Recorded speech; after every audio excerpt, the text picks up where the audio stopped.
All right, so before any further analysis of Merici and the Ursulines, we first have to get a little understanding of her biography and just some context behind her sanctity. So first, she was born between 1470 and 1475 to a working class farming family in Desenzano. Her early years were pretty undocumented as she was never enrolled in formal education. However, we do know a couple small details about her early life. First, being that her father was very involved in educating the children and was even known to read them stories about saints. And on top of that, her religious devotion kicked off at a very young age.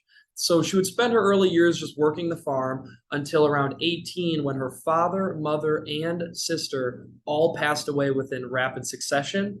As a result, her and her younger brother were forced to move in with their aunt and uncle in Salo, Italy. Now, here there were two major developments.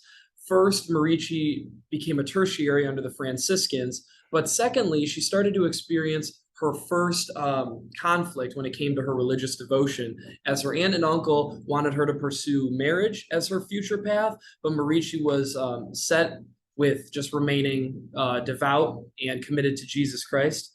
As a result, she moved back to Desenzano, where she would spend the next few years just working the farm. And during this time, the most notable event would be her second vision of her lifetime, where one day while she was working the field, she was blinded and saw pairs of angels and virgins walking up to heaven. And this is supposedly foreshadowing the Ursulines to come.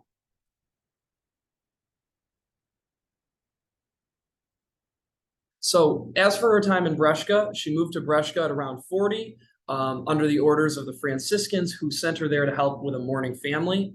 When she got there, she became quickly acquainted with different lay movements and different groups that were working through community service and charitable acts to rebuild the town of Brescia, which had been recently ravaged by war. However, for the most part, her life was pretty secluded and private. She went to daily mass and spent her days participating in private worship and private prayer. And on top of that, she didn't really sleep or eat much, just devoted all of her time to God. However, she did start to build up a pretty positive reputation throughout the town for two main reasons. The first being her counseling abilities. She actually offered like marriage counseling and counseling to anyone in need of relationship advice. And on top of that, she became known for her ability to translate and explain scriptures to people, and almost became known as somewhat of a linguist throughout the town, which is exceptionally impressive considering the fact that she never received a formal education. As for her later years, throughout the mid-1520s and early 1530s, she lived a more sporadic lifestyle compared to the private one in Brescia, where she went on multiple different pilgrimages throughout Europe. And it was during this time that she started to build up her following of women that come November 25th, 1535, would officially become the Ursulines. However, after officially creating this company, her health really started to decline as she fell ill, and she would spend the last few years of her life just instructing the original Ursulines and also writing. She would eventually die in 1540 and would not be canonized until 1807.